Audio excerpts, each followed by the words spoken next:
Hey guys, welcome to the Live Wire. If you don't know me already, my name is Gabe Caligari. It's good to have you here with me, and looking forward to what we get to talk about for about the next 45 to 50 minutes or so. I do have it's Shabbat, so I do have a Shabbat dinner to go to this evening with some friends. I apologize for the sort of like um, Zoom meeting camera thing going on here in my office at the church. The church's video studio was not available today, so I kind of had to go with plan B, which is fine. I'm still thankful for the technology that the Lord has given us to allow us to meet together and not complaining, just explaining. So it is good to be with you. Wow, we've got a lot going on. I cannot believe the things that we have seen transpiring in Syria over the last about week and a half. At this point, if you follow the wire on X, the pace of events is so rapid. Um, we're just sitting there like refreshing our Twitter feed every 5-10 minutes because something monumental has just taken place in the last few minutes, and we don't want to miss it. Like it's literally happening that fast. So thought it would be good to begin with some brief backstory. Syria, out of all the quagmires in the Middle East, um, Syria is probably the most complicated. It's right smack dab in the middle of the Middle Eastern heartland. Um, and there's a lot of forces at work here, obviously both human forces and cosmic powers at work here in this part of the Middle East. So we'll do our best I'll do my best to kind of try to break it down for you, give you some backstory, give you a sense of what's going on. And if I can make this work right, I have some maps to show you. By popular demand, several of you asked, hey, can you give me a pictorial representation of this and show me what's going on so that you can see it. And I understand that as a visual person, it helps to see a picture with pretty colors and everything's color coded, so you can kind of tell, you get a better visual sense of what's going on.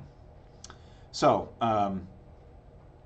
this conflict is also very near and dear to our hearts. And I see some of you commenting, welcome from Brazil, and thank you all of you for your concern for Steph in the Golan Heights. We do have an update from that general area, just things happening today that I'll give you in a few minutes.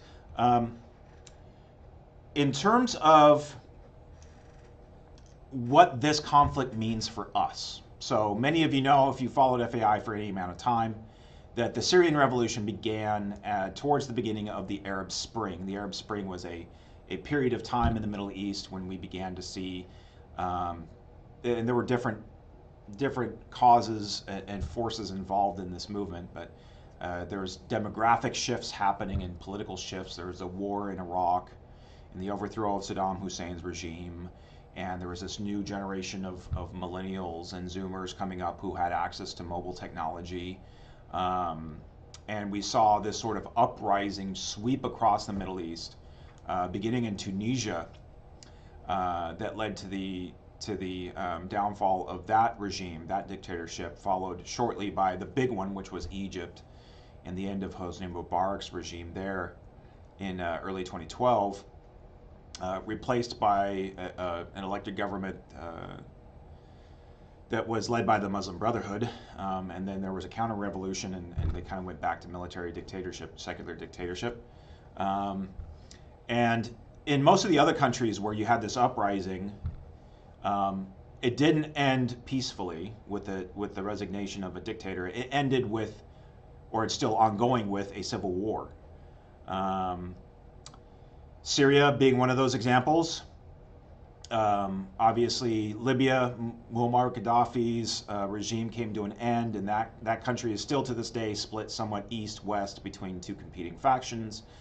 Yemen, the rise of the Houthis there, who took over the capital of Sana'a and ousted the Saudi-friendly government, the Sunni Arab government there.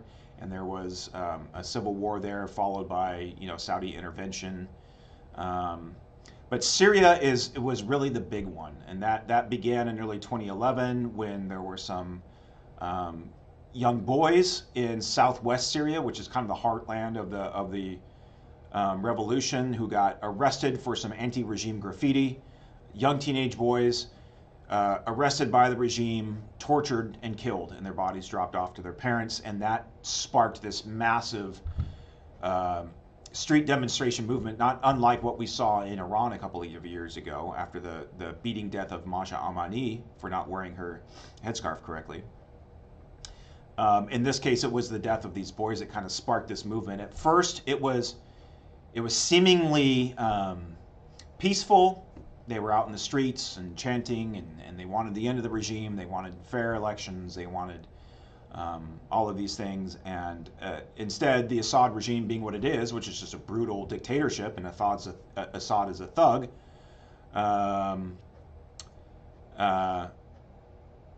decided to repress the demonstrations and went after them with tear gas and beat them, and hundreds and thousands of people just disappeared into these regime torture farms, never to be seen again.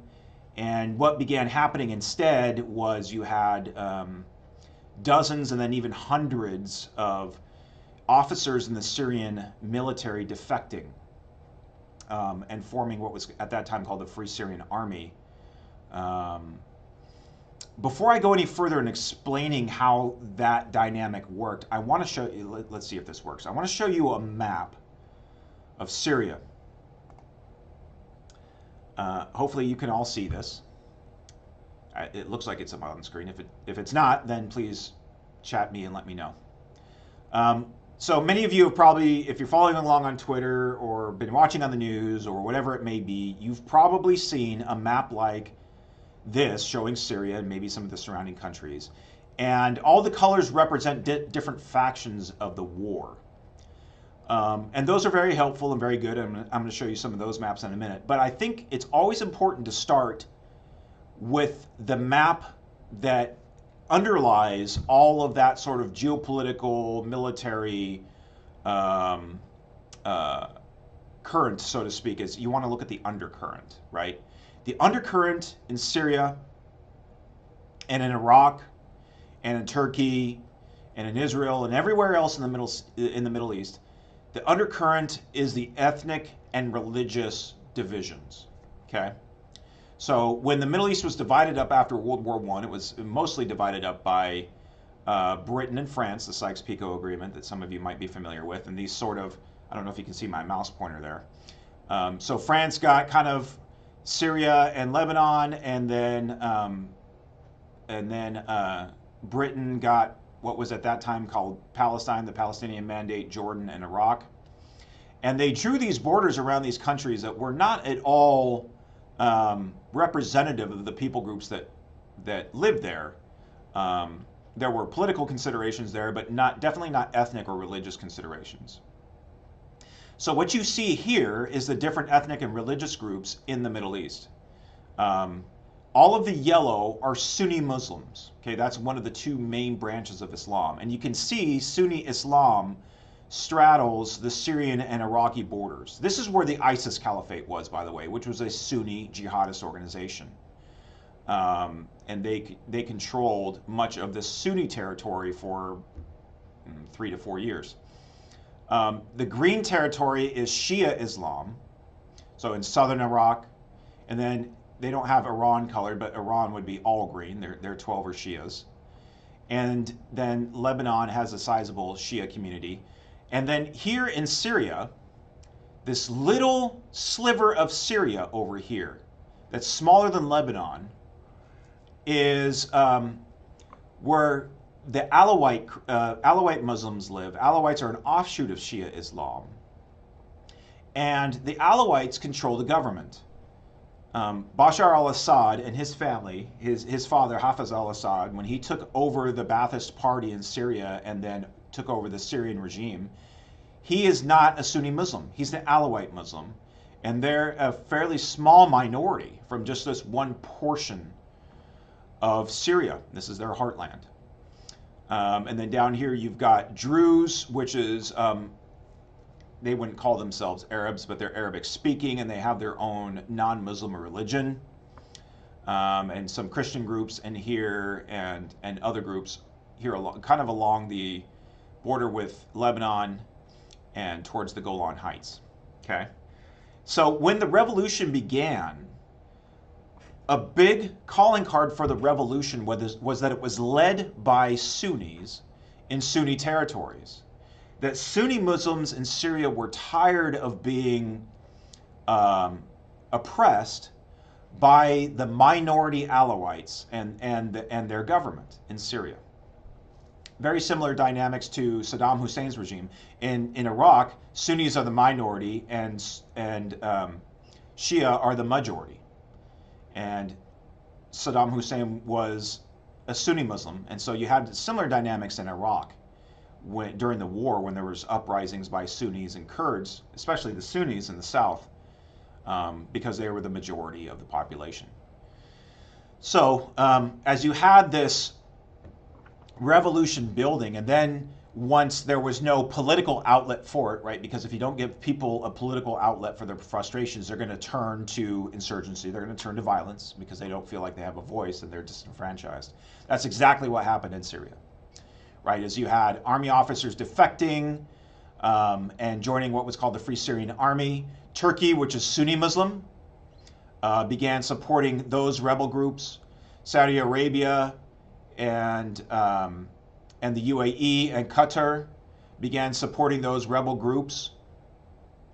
Iran supported the Alawites because they're related to the Shia. And so that's how all of the other surrounding powers in the Middle East began to stake their claim in the Syrian revolution. At first, and I'll go to another map here so you can kind of see the current state of things, politically speaking. At first, the rebels made a lot of progress against the Assad regime. The Syrian army is fairly large, but poorly equipped, poorly trained. They have old Soviet-era fighter jets and tanks and weaponry.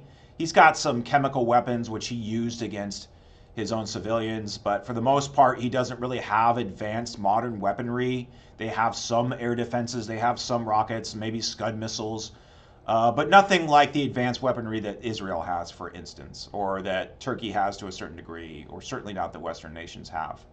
So there wasn't a whole lot that Assad could do at first to stop the rebel advance. He needed outside help, and that's when we saw the Iranian Revolutionary Guard Corps show up in Syria.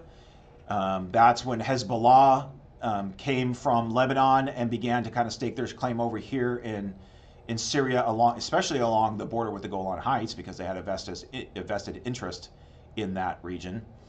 And also Assad made a deal with the Russian regime, with Vladimir Putin's regime, and we saw the Russian military, especially the Russian Air Force, begin to support Assad's army, and also mercenary groups like the Wagner Group, which doesn't really exist anymore, came to Syria. So all of those outside forces together kind of helped to prop up Assad, because he was widely unpopular.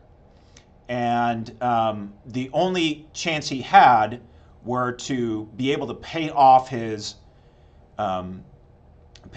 military officers and those in his government enough, which he did through the drug trade, through the Captagon trade. If you saw one of Joel's recent tweets about Captagon,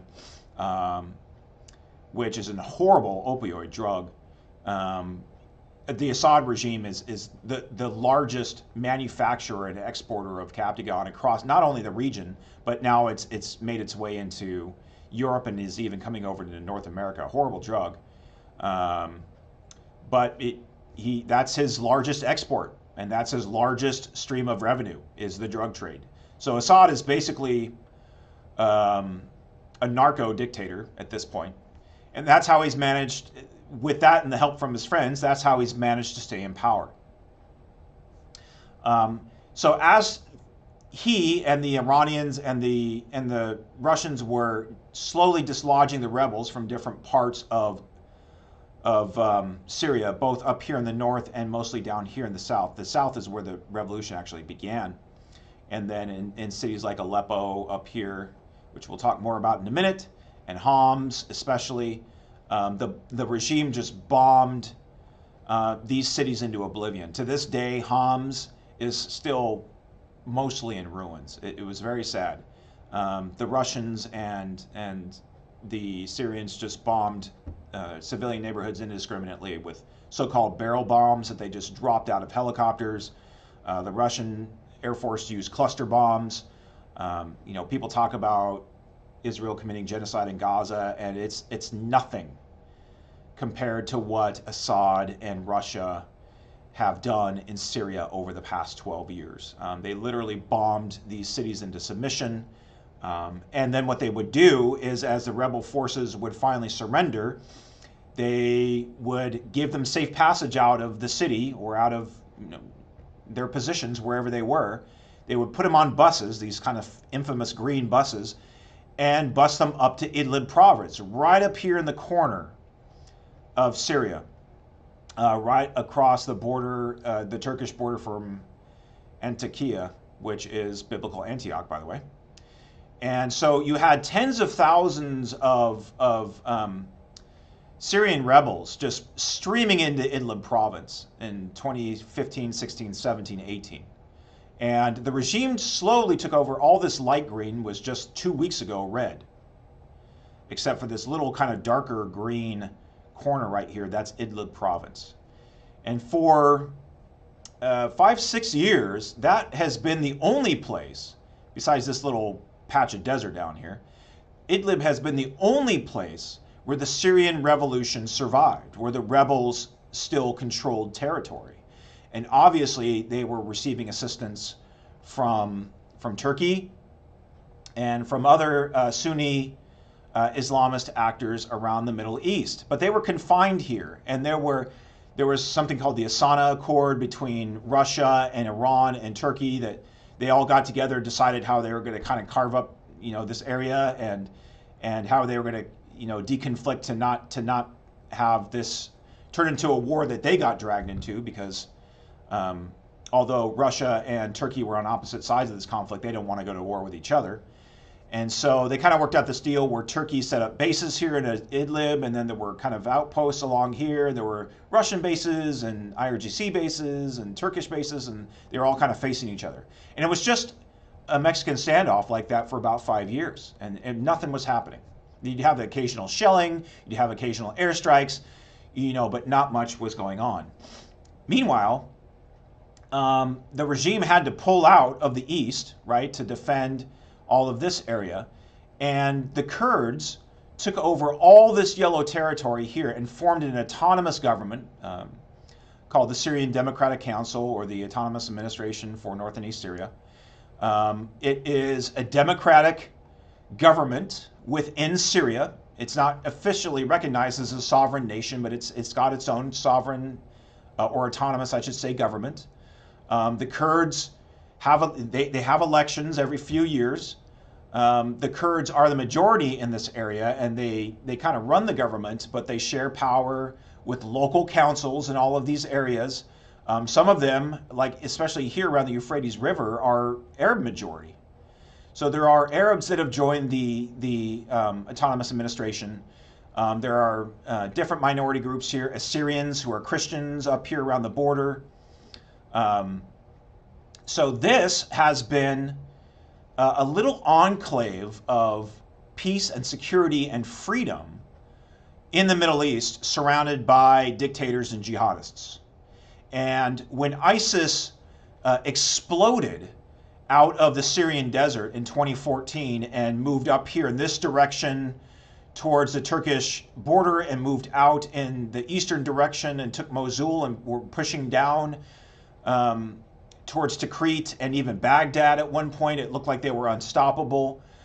It was the Kurds of this area and the Kurds over here, you can't see them, they're off the map in Iraq, that stopped ISIS. When Assad's government couldn't do it, when Iranian-sponsored militias couldn't do it, when the Iraqi government couldn't do it, and they left behind billions of dollars of American military hardware. It was the Kurds that stopped ISIS up here at Kobani. There was this famous stand where they stopped they stopped ISIS right here on the border of Turkey and began the slow process of pushing them back. And today, still to this day, have this kind of autonomous zone where there's equal rights for women. I had the pleasure several years, about 5 years ago now, of meeting Ilhan Ahmad. She is the co-chair of the Syrian Democratic Council. So every government position there is held by a man and a woman. And in her case, she was kind of the more well-known of the two. And actually came to Washington, D.C. We hosted a night for the Kurds during a Turkish incursion, which I'll talk about in a minute. And she was just an incredible person, and just a gentle and kind person, but also very strong and courageous, was willing to risk her life for her people, spoke on behalf of her people, and made the point to us when we met her. She said, you know what, I want you to know that evangelical Christians are welcome to live and to worship and to evangelize even in Rojava, is what is called the Kurdish majority area of Syria, Syrian Kurdistan, you could call it. And she said, you're welcome to be there. And that is not a freedom that Christians have, evangelical Christians especially have, anywhere in the Middle East. So this little yellow island of peace and freedom and religious tolerance is one of a place that is near and dear to us in FAI, and we don't really feel like we have a horse in the race, so much to speak, in Assad's battle with the rebels that's ongoing right now, but we certainly have a vested interest in what happens to the Kurds and the people of the AANES. SDF stands for Syrian Democratic Forces. That is the military wing of the Syrian Democratic Council. It's led by a Kurd named Mazlum Abdi. He spoke at our night for the Kurds. Again, a Kurdish-led militia, but that includes Arabs and Assyrians and other. It's kind of a composite of different militias that fight for this area. And there have been already some victories and some concerns in just the last couple of weeks since this latest offensive has started. And so we'll talk more about that in a minute, but please continue to pray for the Kurds of Syria. This is a very uneasy time for them, mostly because of the regime that's just to their north, and that is Turkey. In 2018, a Syrian Sunni jihadist militia group that eventually became what was known as the Syrian National Army, not the same as the militia that's burning southwards towards Damascus right now. But this is an army. This is a militia that was sponsored and formed and trained by the Turkish military and is supported by the Turkish military, by the Air Force and their artillery. They began a series of military operations here. This used to be yellow, an area called Afrin, with the city of Afrin right here. It was a Kurdish majority area in northern Syria, went all the way up to the edge of the border here. And supposedly in the name of fighting terrorism, because Erdogan's government is paranoid and feels that all Kurds are terrorists if they aren't Kurds that he controls, he used this Syrian National Army to invade Afrin and take it over, and to begin pushing the Kurds out in a series of war crimes, ethnic cleansing. There was many reports of theft and rape and murder that was happening here, and over 300,000 Kurdish people were pushed out. And then in 2019, the next year, the same thing happened right here. There's a swath of, he wanted to create what was called a buffer zone, Erdogan did. That's when we hosted the night for the Kurds, and we were advocating and lobbying on their behalf in Washington, D.C. with the Trump administration to not allow the Turks to take this territory. And fortunately, there was a deal that was worked out where the SNA did occupy this territory. And again, the Kurds were pushed out, and this area was began undergoing a process of called Turkification, where Kurdish culture was banned. Kurdish language can no longer be taught in schools. Kurdish kids needed to learn Turkish. Turkish flags were flown. The names of towns, the names of streets were renamed to Turkish names, and literally millions of Syrians who had fled from Syria during the war to places like Turkey and Lebanon began to be resettled in these Kurdish majority areas. And now, unfortunately, these are no longer Kurdish majority areas. They have been turned into Arab majority areas that have been Turkified and Arabized. So that is a very sad chapter in this war. And always in the back of our minds is the fact that Erdogan has repeatedly threatened to use the SNA to invade this little swath of territory to the east. This is the Euphrates River right here. He's always threatened to take this little area just west of it. This is the city of Manbij, which is a major stronghold of the SDF. And it looks like the SNA is attempting to surround Manbij as I speak, and is preparing to try to push the Kurds back across the river. So if you want to pray for something specific over the next 24 to 48 hours, that's something you can be praying about. Okay, but that's the SNA. That's kind of a different militia.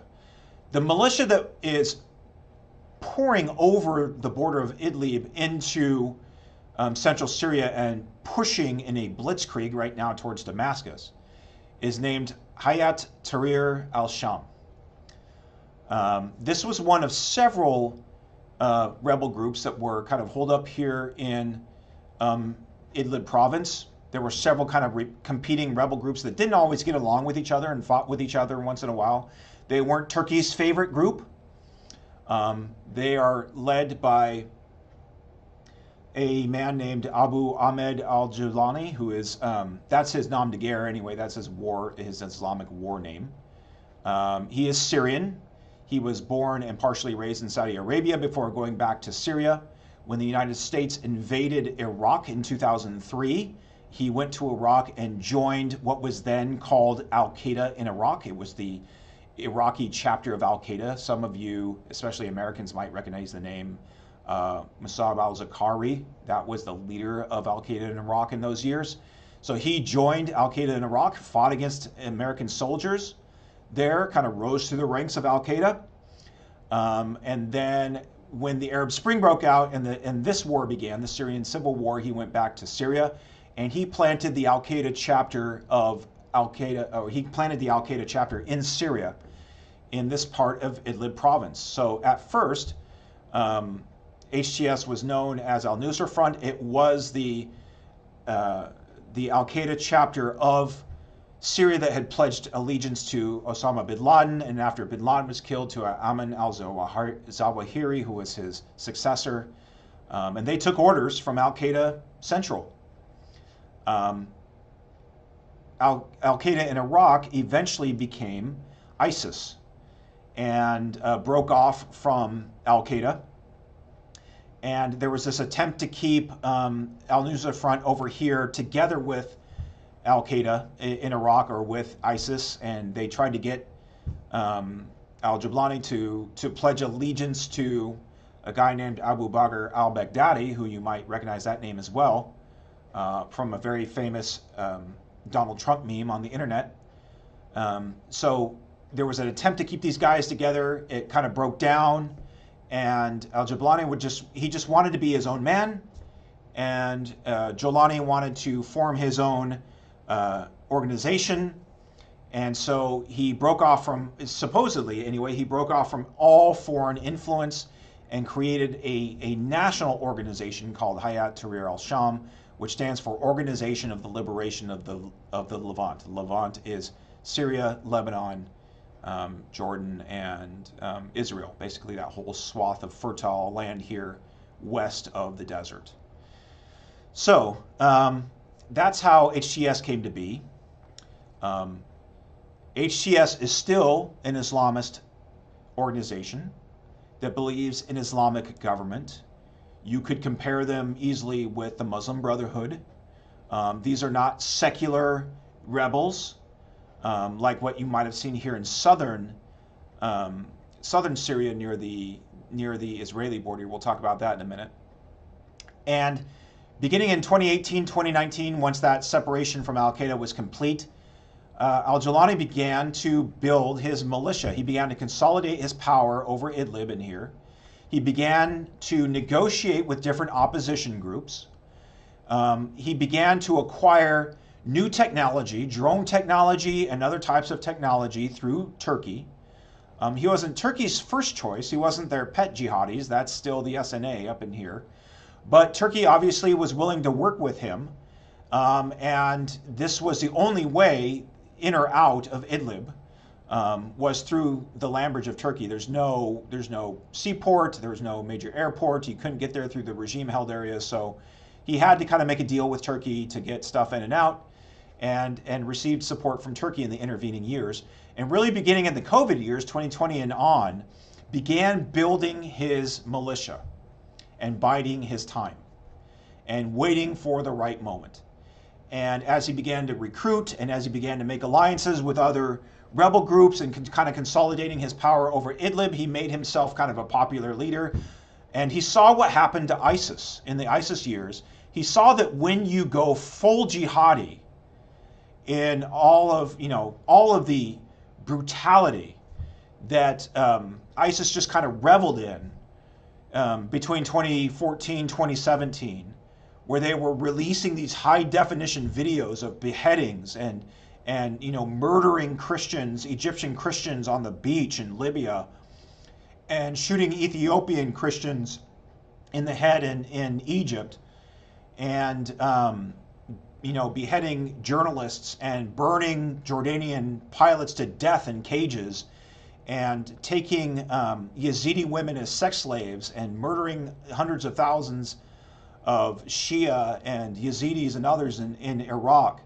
And not only were they brutal, but they were just kind of like flagrant in their brutality. They wanted everybody to know how brutal they were. Jawlani saw what came of that, which was the world came out against ISIS. Yes, he had his caliphate for a season. He had his hour of the power of darkness, so to speak. And he had this caliphate which stretched across, the Syrian Iraqi border. But eventually he got everyone to turn against him. The Iranians, the Iraqi government, the Syrian government, even the Turks distanced themselves from ISIS eventually.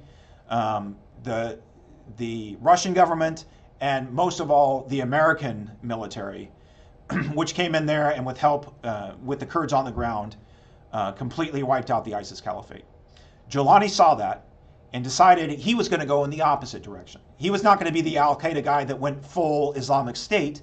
He was going to be the Al-Qaeda guy that looked like he went moderate, that looked like he was going to be sort of the inclusive, reformed jihadi, now still a Muslim who wants an Islamic State, but a softer Islamic State, a more moderate Islamic State that can negotiate and work with people and that respects minorities and respects other religions and so on and so forth.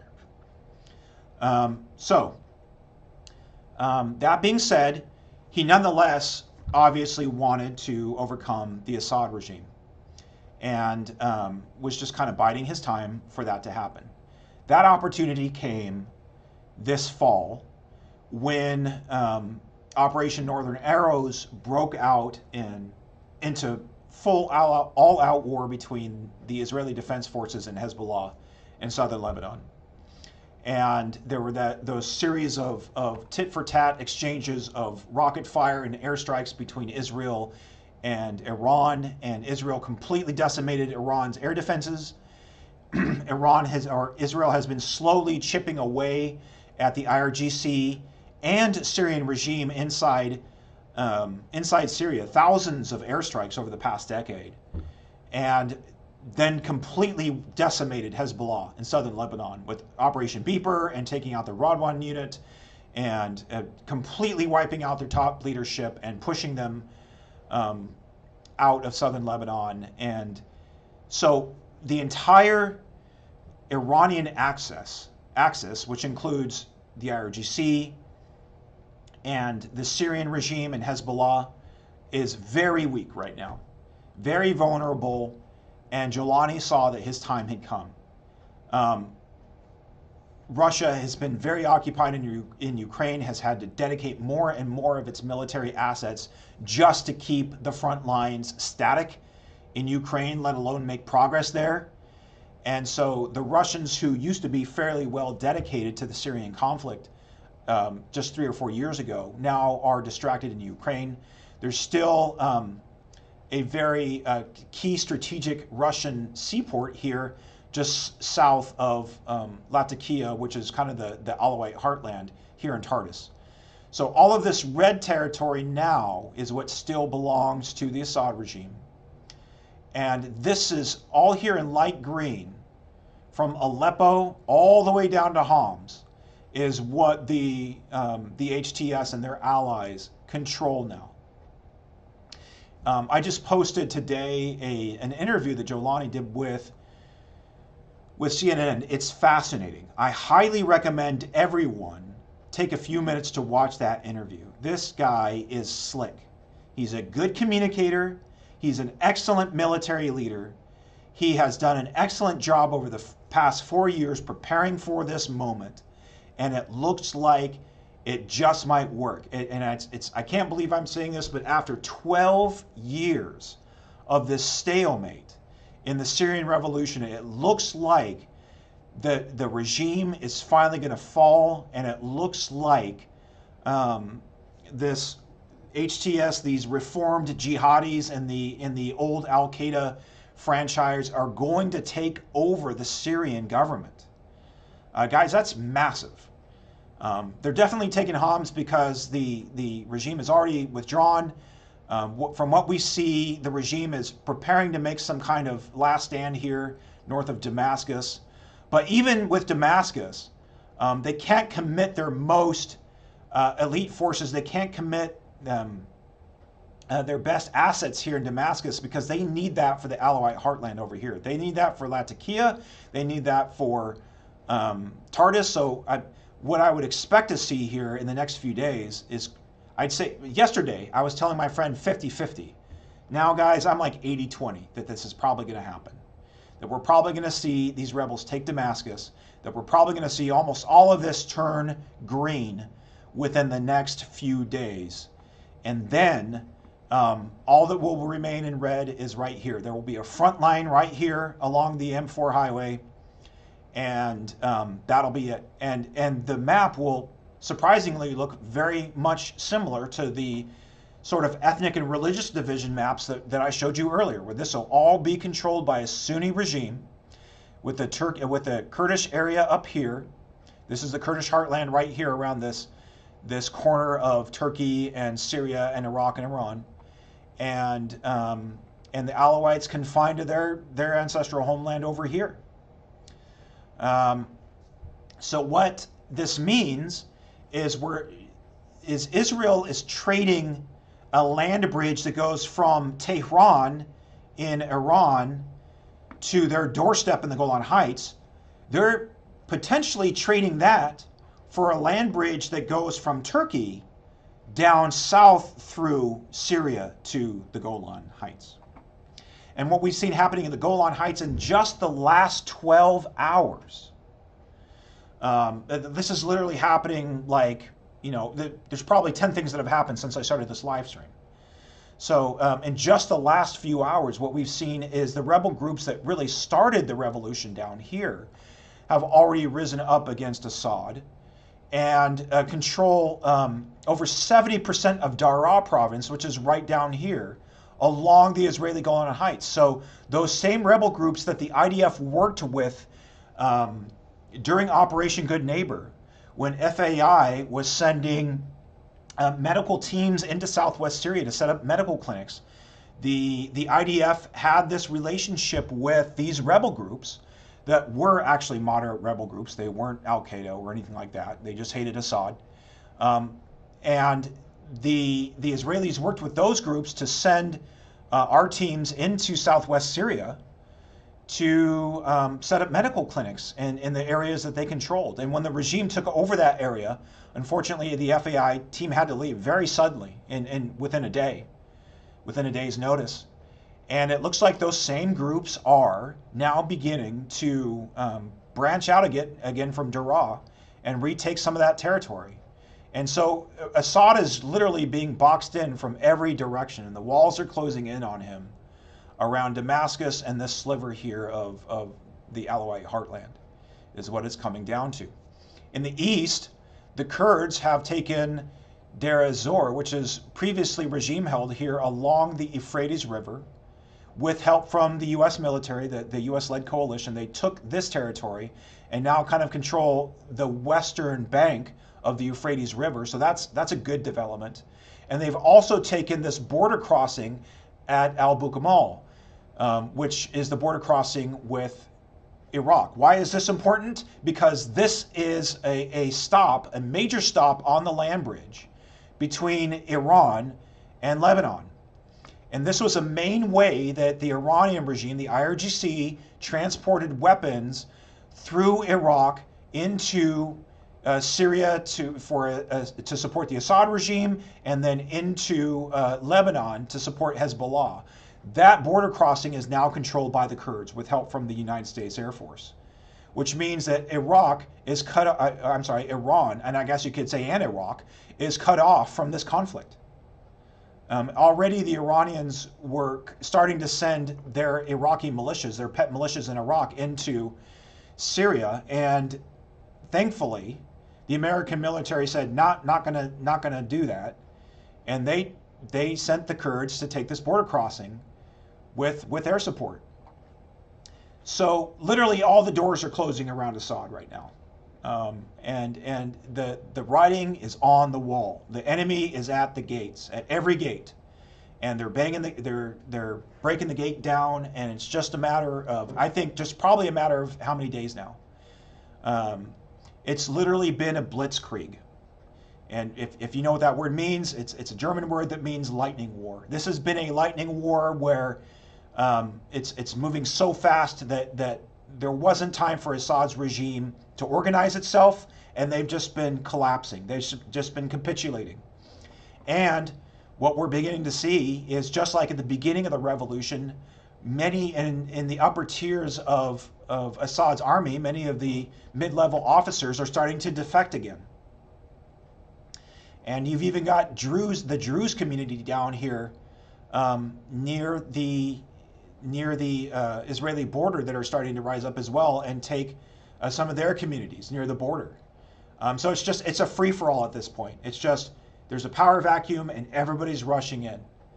So Erdogan doesn't like HTS. His priority is obviously the Kurds and taking control of this yellow territory. He has kind of this, not that he's friendly with Assad, but he kind of has this tacit relationship with Assad.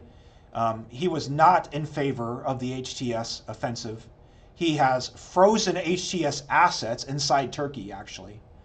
But publicly, he can't come out against them because obviously he's got to be the champion of the opposition and always has been. So he's got to come out and say, yeah, I hope they win, and I hope we can negotiate a good future for Syria. And I reached out to Assad, but he wasn't willing to play ball and all of that.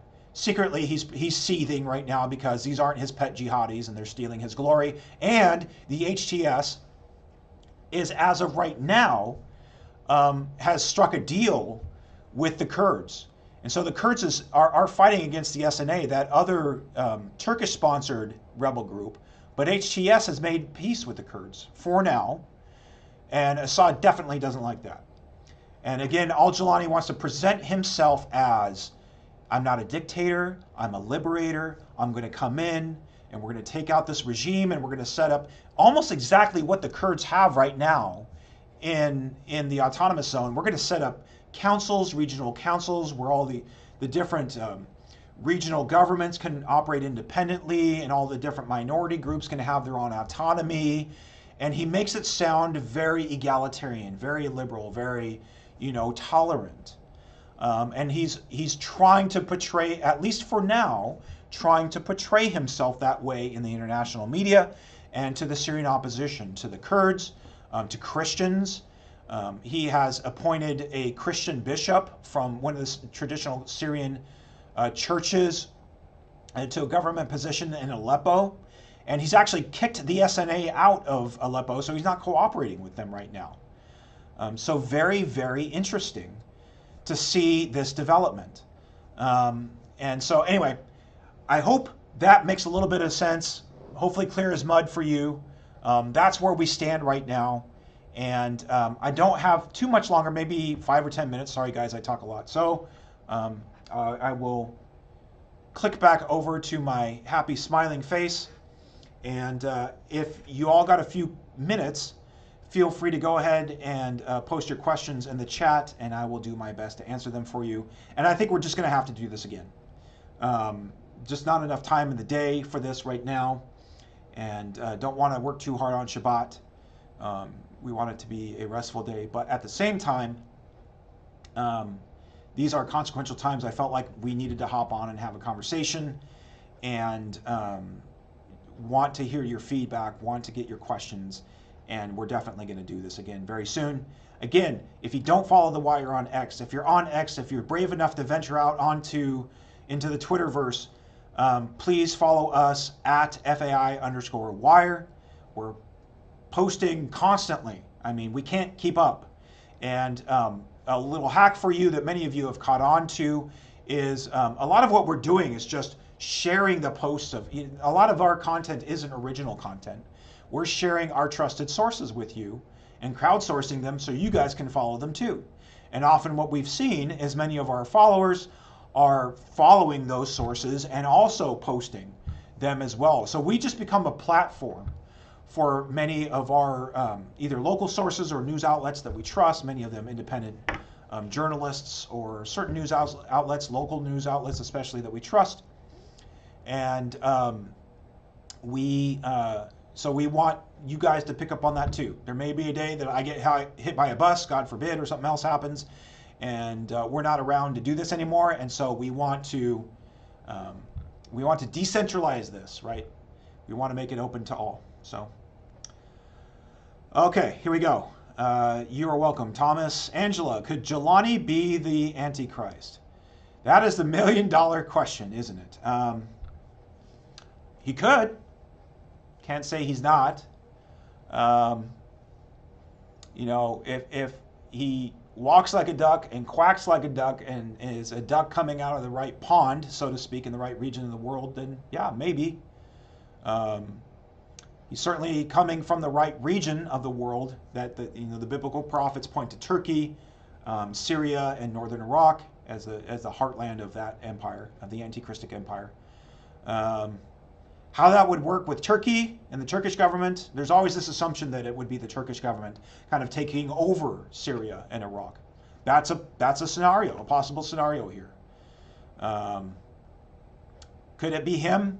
Could he be the man from a small people who bursts onto the scene suddenly? Sure. Sure seems like that's the case. But we definitely don't want to make any predictions. I'm not saying he is at all. Hear me clearly. I'm saying he could be. And he's certainly slick. He's a slick guy, isn't he? He's a good talker. He's a good deal maker. But he's also a strong and savvy military leader. And I think the days and weeks to come might bear out more of that. But we really won't know for sure until that covenant for 1/7 is made and he affirms that covenant. Either because he helps to form the covenant or because he signs on to it after the fact. We won't know for sure until that happens. When that happens, then we'll know who it is, and that's when it's time to sound the alarm bells and to start playing the prophetic role. I'd say the collective prophetic role in the church of Jeremiah to both the churches and to Israel, saying this hour is coming, get ready. But we're not there yet. I take a wait and see approach. You know, there's a Jewish sage named Rashi, almost forgot his name, from the Middle Ages, and he developed this list of qualities of the Jewish Messiah. Obviously, as a rabbinical Jew, he didn't believe that Jesus was the Messiah, and so there was this kind of list of qualities for the Messiah, which is kind of a compilation from the Talmud and other Jewish writings. And the idea was that when you see a man that fits all these qualities, then you could say he's probably the Messiah, was the idea. I flip that around and I say there are biblical qualities, if we apply that principle, for the Antichrist that the Bible gives us. And we're not to say yes or no yet, but when that person begins to start checking boxes, then that's when we start paying attention to him and watching him. And but we won't know for sure until that covenant of 7 is made. But he's definitely somebody worth watching, isn't he? Anything can happen. Do I think this would make a way for a Kurdish state? Victoria is asking. I'm assuming you meaning a sovereign Kurdish state. Sure, that would be great. I think day one, if a state like that is declared, Turkey invades. Bottom line, that is the sad fact. The Kurds made an attempt. The Iraqi Kurds made an attempt to hold a referendum in 2017, and the referendum in Iraqi Kurdistan was just, do we want to have a vote on independence? It wasn't even an independence vote. It was just, do we want to have a vote on independence or not? And it was something like 95%. By the way, fun fact, in that referendum, the only country in the world that came out publicly supporting the Iraqi Kurds in their statehood, guess who? Was Israel. Immediately after that, the Iraqi government, the Turkish government, freaked out. And there was this Iraqi offensive to take back territory from Iraqi Kurds. Unfortunately, in that case, the Trump administration basically left the Kurds out to dry. That has been a bipartisan reality for the past decade, really for the past century. But especially the past decade, is almost every president has let the Kurds out to dry because there's not a whole lot of geostrategic interest that the Western countries have for the Kurds other than oil. Unfortunately, Trump left American servicemen in Syria around oil installations, about 900 of them. But otherwise, multiple American administrations in both parties have not been supportive of the Kurds. And so he left the Kurds out to dry in that case. And then there was Afrin the next year after that. And then there was Ain al-Issa, the other strip of green I showed you on the map in 2019. After that, Operation Peace Spring, he called it. So the Kurds are just like, you know, every time we try to even talk about here we have this autonomous government. We've proven that we can govern ourselves. We have proven that we're tolerant. We've proven that we're an ally of the West. We've proven that we're a bulwark against all these Islamic regimes, the Iranian flavor of jihad and the Sunni flavor of jihad with ISIS and all of these different jihadists and dictators. We've proven that we can maintain this little island of democracy and of tolerance and of women's rights and religious rights in the Middle East. And the world just keeps screwing us over. And so I think I would say that, if this answers your question at all, Victoria, I would hope that the United States government and NATO and EU nations and Israel may become more of an open advocate of the Kurdish people and of the autonomous region. I know they've helped them in the background. Maybe even some Sunni Arab governments like Saudi Arabia. I think they're probably just going to have, my guess would be, if I had to guess, if I was a betting man, would be that they get to keep their autonomous administration for now, as long as it keeps the peace with Erdogan. Unless you have a massive change in the Turkish government, which is possible, and an opposition party come into power in Turkey, which is becoming more and more difficult because the Erdogan's Islamist AK party has just co-opted every level of government now, every level of society, of the military. They've purged all the old Kemalist secularists.